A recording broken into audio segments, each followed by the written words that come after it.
Hi everybody, welcome to another episode of Movers and Shakers of Paarl. Today I'm super excited, but starstruck as well. It's not every day that you can sit on the couch next to a superstar, and especially a local superstar from Paarl. Today I've got Lynelle Kenneth with me. I started writing down Lynelle's CV, but I thought it's very, very long, but I'll give you the gist of it. Lynelle is an opera singer. Lynelle is a presenter. Lynelle is an actor. Lynelle is a performer. Lynelle is an MC. Lynelle is a motivational speaker. And Lynelle is a real mover and shaker. So I really asked her to come chat to me. I wanted to hear a bit about the journey. Born and bred in Paarl, and just want to find out more. Wanted her to confirm that. So Lynelle, thanks so much for meeting me today. And not at all, it's so nice to be here. Thanks, Miles. Thanks, man. Yeah. Sorry that I had to bring you out on the coldest evening. You see the snow? I saw it's like the most beautiful thing. Yeah. Hey? Yeah, that's why Yeah. I'm wearing this coat. Madam, so recently you won a Naledi Award 2018 for your role in West End. West Side Story. West Side Story. Yes, yes. Tell me a bit about this award. So the Naledi Awards, it's the Gauteng Theatre Awards. And the category that I was nominated in was for musical theatre. So it was for leading performance for female. Okay. Or best actress, Yeah. as people think about it. So West Side Story is a musical it's very old. It was created like in the 50s already. Like the movie came out in the 60s. Yeah. Everyone knows like Natalie Wood, and it like won Oscars, and it was Yeah. like a beautiful thing. And it's all about like Romeo and Juliet and the two wars fighting, like the two gangs at war Okay. Okay. with each other. So I was Juliet, Yeah. and then fell in love with the Romeo, and my brother gets killed and he gets killed. Spoiler alert! Like Okay. it's a very intense show emotionally, and like that entire process took 4 years for me, from the first Wow. audition to like even finishing it now. I did the run 3 times. We just finished a run in Cape Town in Okay. April, but it was a show that demanded me to really mature and to deal with my emotions on stage, because it was so raw and so real.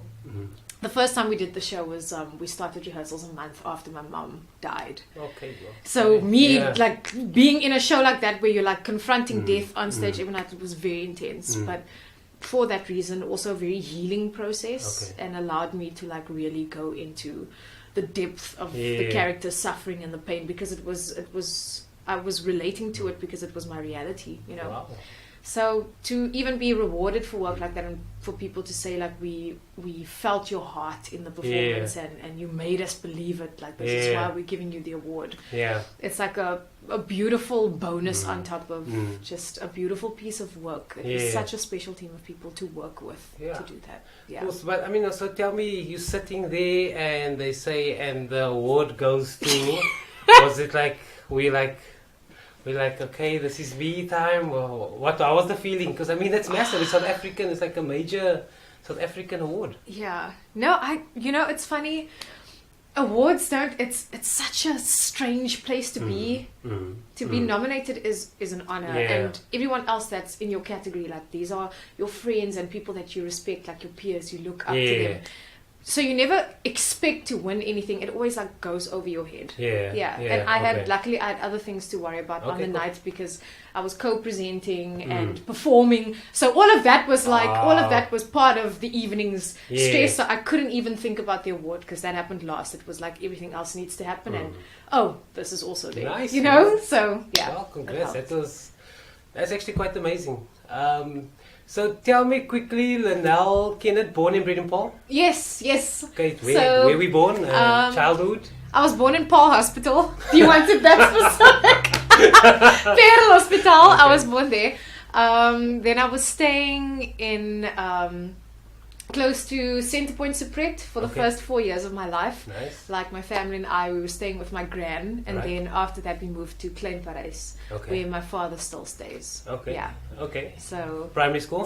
primary school around the corner, Laerskool Drakensberg. Okay, cool. I was in Our Little People before in New Orleans, Right. like for creche, and Okay. then La Rochelle Okay. for grade 8, 9, 10, and then I Yeah. went to a national youth choir, so I matriculated from Stellenberg High School in like close to Tiger Valley side. Okay, so you I matriculated there because I Alright. was in the youth choir, but like the first 10 years of my schooling happened here in Paarl. Yeah. Highlights of the school career? Sure.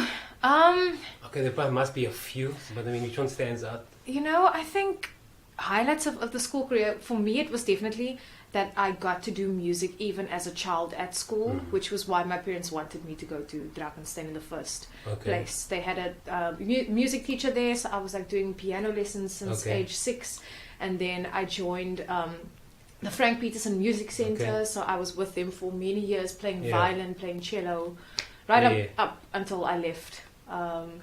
So for like close to almost 10 years also at the Frank Peterson. So that, like, my musical memories with my school and singing in like the school choirs, kamerkoor, playing in the school orchestra, singing in kerkkoor, all these things like are so synonymous for me in like my upbringing here in Paarl. So that means like it was the household, everybody musicians? Not musicians, but professionally, but majorly talented. It was just a normal thing. Almal so hy sit 'n klavier. Jy speel, jy sing, mense harmonize, you know, it's like a normal thing. And then I realized it's not this normal for everyone, and everyone doesn't grow up that way. But it was just like a natural extension of what everyone else was doing in my family. So which instruments?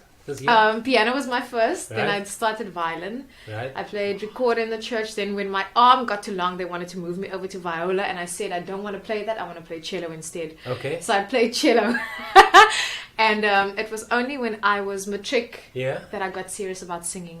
So I was like, and what happened for me when I went to sing in the youth choir and changed schools, for the first time they took us to Artscape, and I saw Showboat, Cape Town Opera. They were doing Showboat on stage, and I had known music, but I'd never been exposed to like theatre before.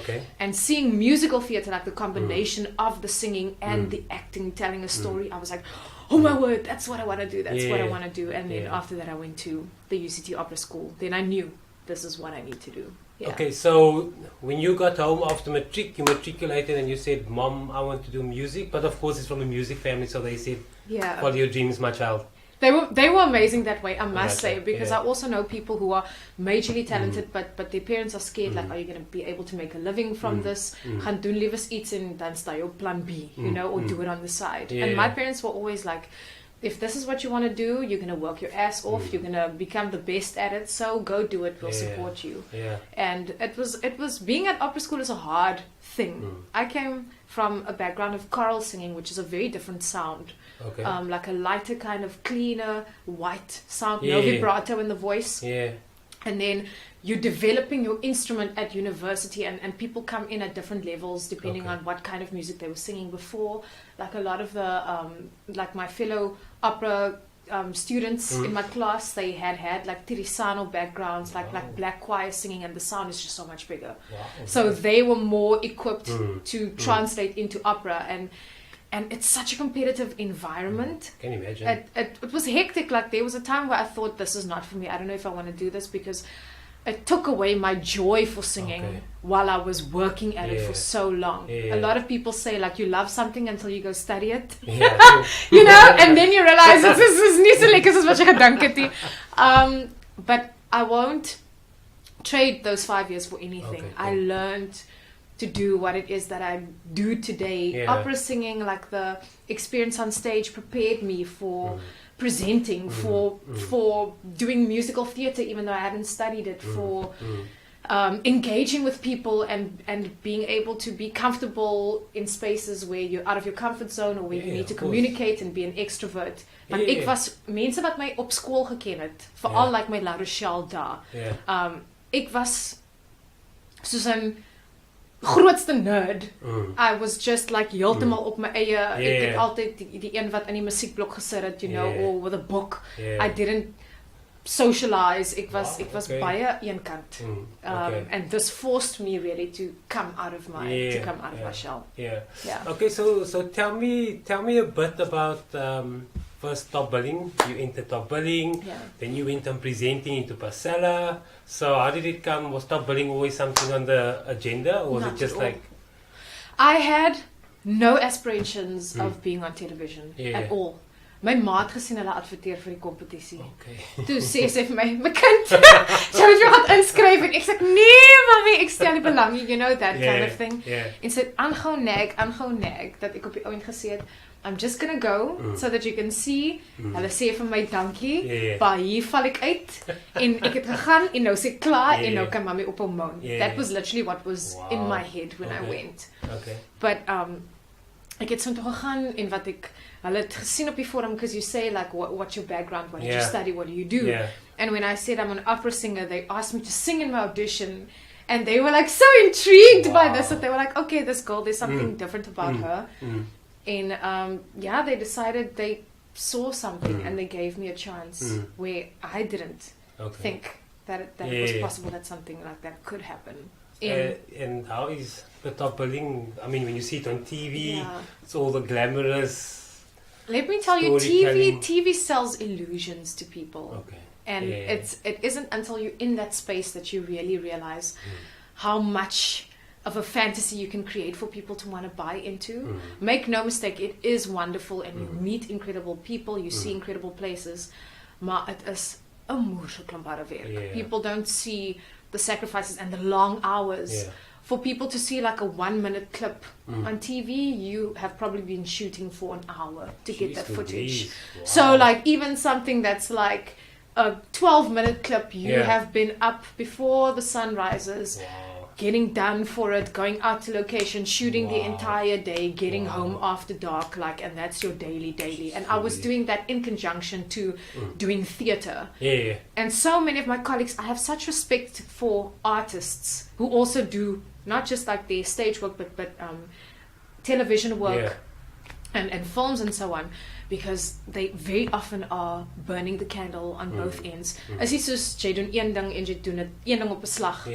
Like sometimes contracts overlap, and because you're like a freelancer, you're like trying to maximize your time or to earn money so that you can in spaces where you're not working stretch that. So people are working like 18-hour days, just burning themselves out really. But like that absolute dedication and focus. And you learn that in the industry. I mean you can see it. I mean it's everything is I edit here for a little, but I wouldn't imagine how long a minute clip would take, because it has to be so perfect. Lynelle, tell me something, your highlight of your career now, currently. What would it be?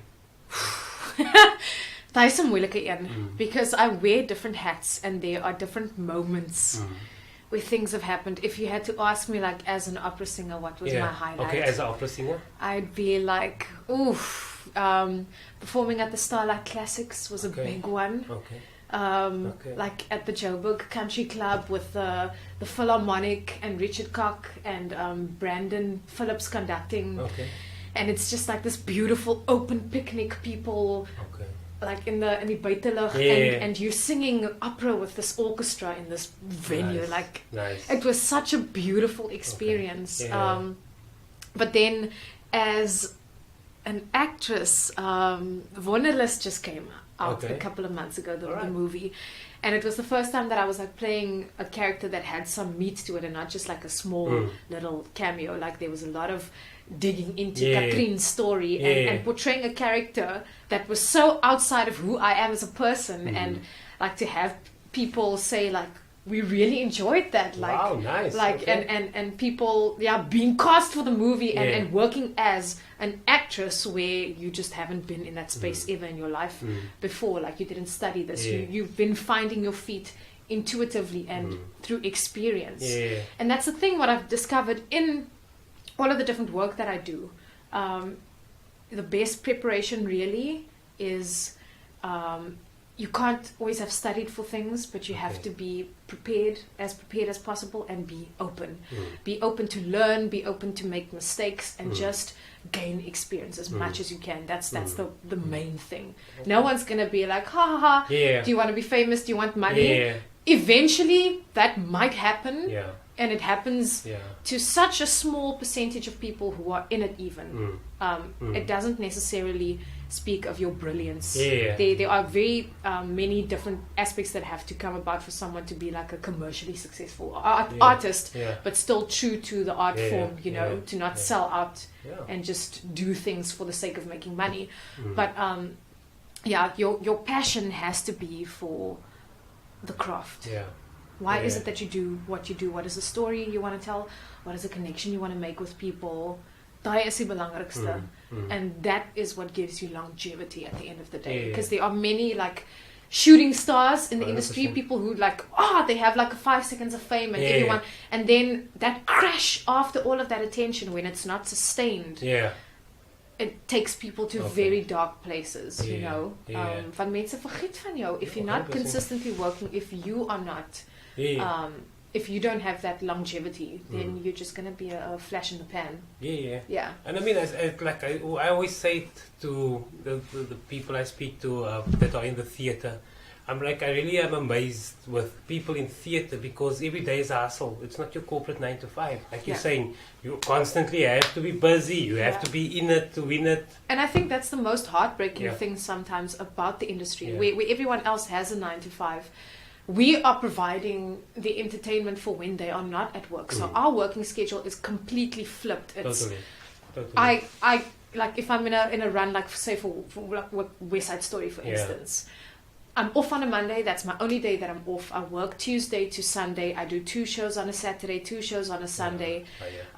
Mense kan nie vir my sien nie, want as hulle by die werk is, dan rus ek. Because I'm like, tonight I need to get up on that stage. It's an opera house size stage, the auditorium. I can't go and give a 60% performance. Like people here have bought tickets and you have to hit that professional, you know, 100, giving all of yourself every night. Of nou 2 mense is in die audience en of het 'n opening night is met 'n full crowd. Like your work stays your work, that's your integrity. Maar dan beteken dit like sometimes or a show tours or it's not like you can just put in leave quickly, say, iemand gaat gou instaan vir my van is my pa se 50th or something like that. Like you can't. So you end up missing milestones. You miss weddings, you miss birthdays, you miss anniversaries, you miss funerals. You just it's deel van die werk that if you're there, it's like a happy coincidence. But you can't promise time to people even because it literally is, I'll be where the work takes me. And I mean, I'm sure if you say a social life, because you're all busy every week with a lot of people, your social life is probably at home reading a book. Don't want to talk, don't want to see anybody. You know, you need to recharge your batteries because it takes a lot out of you. And it's only in the last 3 years, really, like since my mother passed away, that I realized how much time I needed by myself. And one of my favorite things that I like doing, like there's this hashtag on Instagram that I use, master dating, like dating yourself, just being by yourself, either spending time at home reading or meditating or going for hikes, runs, doing yoga or going to the movies by yourself, but that personal relationship becomes the most important thing. Can imagine. Want daar is ook baie mense in die industrie wat met jou kop wil smokkel. So you need to know yourself so that you can protect yourself when other forces come about. When other forces come about. So what's keeping you busy now? Right now, it's actually such a special thing. I just turned 30 on the 6th of June. Nice. And I was aware of such a shift happening in myself as a person and also in where I want to go with my career. This is the first time probably in 3 years that I have a little bit of a gap, of a 3-month gap between the last theatre contract that I did and the next one that I'm doing. I'm doing like a couple of corporates and concerts and so on, but mostly my time now, I'm not needing to go in and clock in somewhere or be on stage. Cool. I have the time to sit and strategize and just like stretch a little bit and absorb what the past 3 years have been for me. Nice. And part of that change that I'm noticing now, I'm really discovering my own voice, the message that I want to spread, really. If you want to call it like your testimony. So I write a lot. I write on Instagram. I write about like a variety of topics. Sometimes controversially, but I'm always very honest about the work that you have to do, like being real with people, like stripping the glam and all of the good stuff. And people have been resonating with that. Nice. But professionally, I've always been like singing in someone else's concert or playing a role that's been written by someone else. But right now, I'm in a process of like discovering who I am, what my artistic voice is. Okay. So I'm collaborating with different people and playing around and seeing what happens from those collaborations. Nice. In music, in theater, and the plan that I have for myself artistically is that I want to combine classical voice with performance art. Like, I'm thinking something in the line, but combining different forms of expression in the media as well. Okay. Like when you think about how much of an impact Beyonce had with Lemonade, that visual album, right? Okay. But my genre, where my artistry comes to the fore, is the classical voice. But combining that then with performance art, like the Marina Abramovic is an incredible inspiration for me. Like Maria Callas as an opera singer, the impact that she had in the way that she interprets music, and like the way that Beyonce finds ways to send a message. bring her form into like the public eye in a like beautifully mass produced wat is die woord wat ek soek, like culturally relevant way. So it's like drawing inspiration from all of these artists and creating something new. And all of that work will happen in this next decade. I meet people and I'm like, I see how we gel and I tell them about all of the ideas and they're like, oh my god, we want to be a part of this. Nice. And so like all the puzzle pieces are coming together and I'm like, this is the work. Wow. This is where I feel like the work needs to happen. So it's lekker. I'm so excited. It's lekker. Yeah. It's been amazing. But otherwise, traveling inspires me so much. To just be outside of your limited cultural experience and all of like your perceptions of the world, to go out there and see how different it is and how people engage with the big existential questions in life. Like, who am I? What am I here to do? How do I understand the world? How does it work elsewhere? How do people think, feel, do? So I have been traveling, and it's my mission to keep traveling for the next couple of years. I don't want to slow down yet. Eventually, I might want to start a family, do all of those things. But for now, I feel like the inspiration is when I move, I meet the right people and I see the right things, I have the right experiences. And for that reason, I'm a nomad. Mense vra die altyd vir my, waar bly jy? Is jy in die Kaap, is jy in Joburg? Are you in Paarl now? Like, we just see you popping up. And the last time I had a permanent address, like where I had a lease, where I rented a place, I had a contract, was in 2016. Wow, okay. Since then, my theatre contracts take me everywhere, my work takes me everywhere. I rent close to where I'm working. Ek ry my karretjie cross country die hele tyd. If I'm not working, I lock my stuff in a storage locker and I fly to different parts of the world, and I'm like, I'm here and I'm doing it. So you're actually living life, right? I'm living a life. Like I've just being comfortable, challenging myself the whole time, doing things that I never thought that I would do. Like last year, I just decided, spur of the moment, you know what? I've discovered running now. I'm going to run my first half marathon. And within a month's time, I had trained to do that. And then I ran it. And it was amazing. And then I was like, okay, I'm interested in meditation as a tool to get to know yourself and like get a real working spirituality in your life. So I went for a Vipassana meditation. Like no complete silence for 10 days. Where you're like up on the mountain at the beautiful center in Worcester and you are taught how to meditate. It becomes this incredible tool. And a month after that, I was in India doing a yoga course. So like I'm just, I'm doing the things. I'm glad I got hold of you. Wow, so, geez, busy. Yeah, you caught me at the right time because I'm going to go off soon again. I don't know. Tell me Lynelle's 5-year goal. Where's Lynelle 30 now? Where does Lynelle want to be in 5 years' time? You know, people ask me that sometimes, like, what are your future goals? And what I've realized now, whenever I've set a goal, I've always intuitively found my way in a different space that's better for me.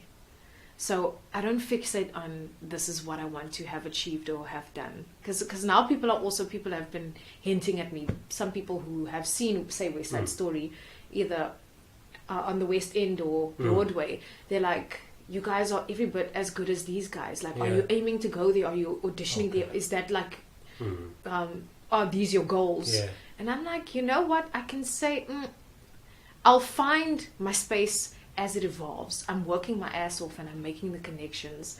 But if you set a specific goal and you don't hit it, you are stuck with like the disappointment of possibly feeling like a failure. Yeah.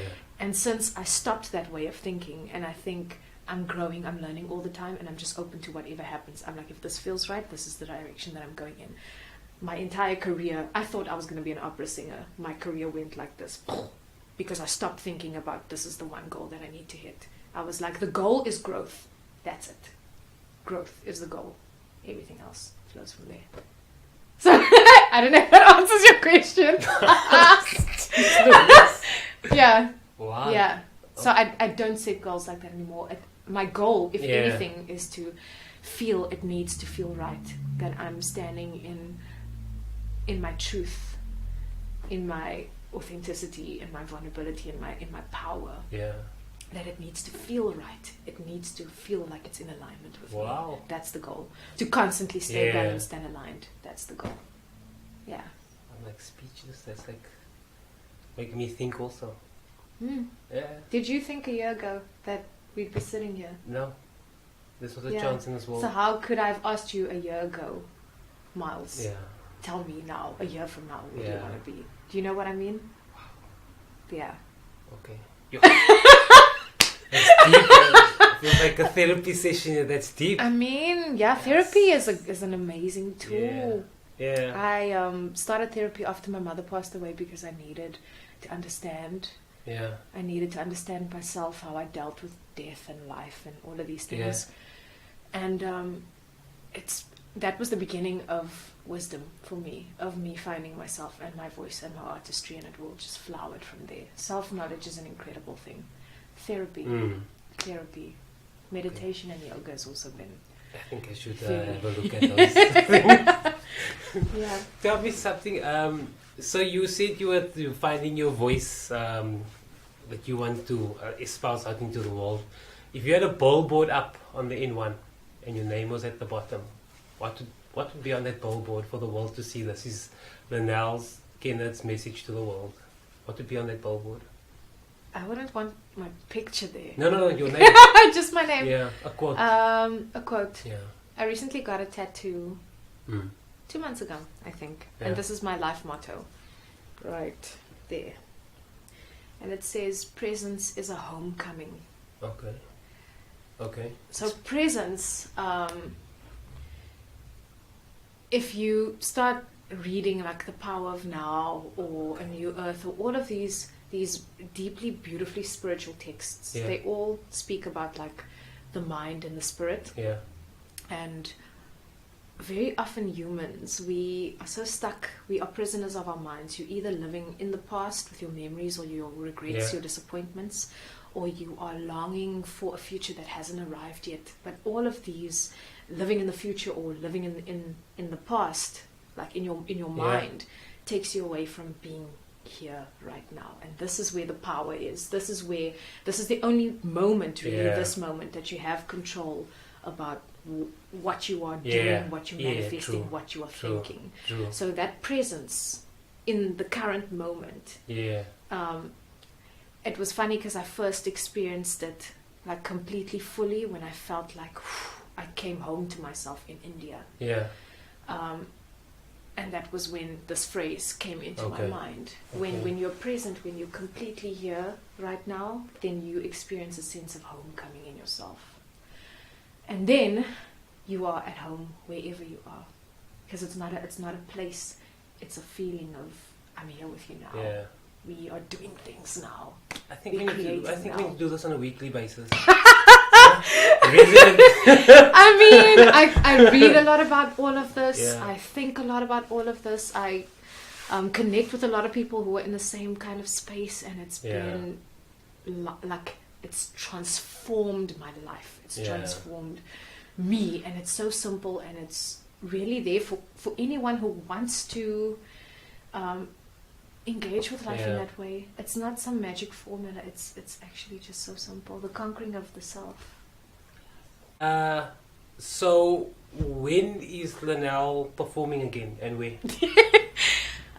So I'm gonna be at the Cape Town Baroque Festival. Mm. That's gonna be in September. Okay. In October, I'm gonna be doing a concert also in Cape Town for the not Gilbert and Sullivan, the Rogers and Hammerstein Okay. concert. But Okay. then the next time I'm on stage as a character is Calling Us Home at Artscape in October, from Okay. mid to end October. Okay, so this is your break, your 3 month break, So, and then September back to work. Oh, I'm also at the Kaka and Car between on the 13th Yeah. is the performance there in Oudtshoorn, 13th of August. If you With weren't André in, Swartz. if you weren't in music, what would you be doing? I don't know. Okay. When I was younger, I thought like I was gonna study medicine, but Oh, I then cannot see you surviving in that environment. then music took over. I'm not an academic, but I love Mm. reading and writing. I think I probably would have, I don't know, maybe a writer, something artistic, Okay. something creative. Yeah. If you were president for one day, what would you change in South Africa? Wow. That's a hard question. Because there are so many Mm. laws that one could say, like, I want to change this, Yeah. I want to do all of this. It's that we are missing a sense of shared humanity. Mm. If anything, I don't know what it would be that I would physically do, Yeah. but something that would inspire a real sense of Ubuntu Okay. in us Okay. as a nation. Okay. Nice. Yeah, I think it's missing. It's necessary. Actually, theatre is transformative. Mm. I wish that anyone and everyone who hasn't been exposed to the truth and the power and the magic of theatre, that they could experience that just Okay. for one night. Yeah, Okay. to be transformed and transported. All your answers are so deep. You don't have normal answers for me. I mean, sometimes I have like a whiskey and then I get crazy as well, like balance, you know? It depends how deep you want to go, like Yeah. hoi. Yeah. Yeah. Lynelle, firstly, thank you so much for chatting to me. Not at all, sure. Secondly, congratulations on your Lynelle Lady Award. Thank you. And all the other awards, Fluid the Cup, I saw you had one. And there was For Maria also, for Maria. yeah. Did I Yeah. see something about you playing Sound of Music, or was it past that you're going to play Maria? I did. I played Maria Okay. in Durban in Okay. 2016. Alright, it's the old one. In Oh, it'll be 2016, cool yeah. to But I watch. put a video up of Okay, no me wonder. singing a little clip Okay, from no wonder I Have so. Confidence from the Sound of Alright, Music earlier okay. this week. And good luck with your rest of your journey. I see you found yourself in this journey so far. Oh, it's been such a ride. It's and actually very refreshing. I must say, you're making me think here a lot, and so I want to stop this interview now because Good. Ik gooi net krummels, Yeah. man. But it's everyone's journey is their Yeah. own. Yeah. yeah. Thanks so much for chatting. I really appreciate it. I thank you so much. Thank you. And yeah. continue to do this incredible work that you're doing. Thank you. There is such a need and a space for this. Yeah. Representation matters. Yeah. You know, recently I met with women of color, and all of us were like, growing up, we didn't see women Yeah. or people from our communities Yeah. doing the things that we are doing now. Yeah. Ons moet gaan deure afskop het. You know, and just for someone to have the dream and to see, but it's possible because it has been done, it's being done, I can do it. Yeah. Thank you. Isn't Sound of Music Dream the impossible dream? Or No, is that's that Man of maybe- La Mancha. Okay, But that's cool. Yeah. But it's that, yeah, I have confidence. Yeah. Yeah. Yeah. But madam, thanks so much. Thank And you. good luck with everything. I mean, enjoy your 3 month holiday. Thank you. I will.